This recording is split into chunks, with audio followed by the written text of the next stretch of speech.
ശരിയായ രീതിയിൽ ഹാൻഡിൽ ചെയ്യുവാണെങ്കിൽ ശരിക്കും സിബ്ലിംഗ് കോൺഫ്ലിക്റ്റ് വഴി ഇവർ ഒത്തിരി കാര്യങ്ങൾ പഠിക്കുന്നുണ്ട്. അങ്ങോട്ടും ഇങ്ങോട്ടും എംപതറ്റിക് ആയിട്ട് ബിഹേവ് ചെയ്യാൻ പഠിക്കും, പ്രോബ്ലം സോൾവ് ചെയ്യാൻ പഠിക്കും, ഡിസിഷൻ മേക്ക് ചെയ്യാൻ പഠിക്കും, ടേൺ ടേക്കിംഗ് പഠിക്കും. അപ്പം ശരിയായ രീതിയിൽ ഹാൻഡിൽ ചെയ്താൽ കുറേ കാര്യങ്ങൾ നമുക്ക് ഇതുവഴി റിസോൾവ് ചെയ്യാൻ പറ്റും. അപ്പോൾ ഇതിന് എന്തെങ്കിലും കാരണങ്ങളുണ്ടോ? ശരിക്കും ഒന്നാമത്തെ കാര്യം പാരന്റിന്റെ അറ്റൻഷൻ കിട്ടാൻ വേണ്ടിയിട്ടുള്ള മത്സരമായിരിക്കും. ഇവരുടെ ബർത്ത് ഓർഡർ, ഏജ് ഡിഫറൻസസ് കൂടുതലുള്ളവർ, ഒരാൾ ഒരു ടീൻ ഫേസും മറ്റേയാൾ ഒരു ചൈൽഡ് ഫേസും 4ാം ക്ലാസ്സിലും 10ാം ക്ലാസ്സിലും ആകുമ്പോഴത്തേക്ക് അവർ തമ്മിലുള്ള പ്രിഫറൻസസ് മാറി, അവർക്ക് കാണേണ്ട ടിവിയുടെ ചാനലുകൾ മാറി, ഒക്കെ ഡിഫറൻസസ് ആണല്ലോ.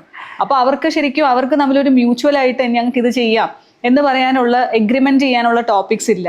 പിന്നെ ഗ്രാൻഡ് പാരന്റ്സ് ഒരു വലിയ റോളാട്ടോ. നമ്മൾ ശരിക്കും ഈ ക്ലിനിക്കൽ സെറ്റിങ്ങിൽ കാണുമ്പോൾ ഗ്രാൻഡ് പാരന്റ്സ് ഇളയ കുട്ടിയോട് കൂടുതൽ സ്നേഹം കാണിക്കുക, ചിലപ്പോൾ തിരിച്ചായിരിക്കാം മൂത്ത കുട്ടിയോട് കൂടുതൽ പ്രിഫറൻസ് കാണിക്കുക, അവർ കണ്ടത് ഈ ഫസ്റ്റ് കുട്ടിയെയാണെന്നുള്ള രീതിയിൽ ബിഹേവ് ചെയ്യുക, അങ്ങനെ വരാറുണ്ട്.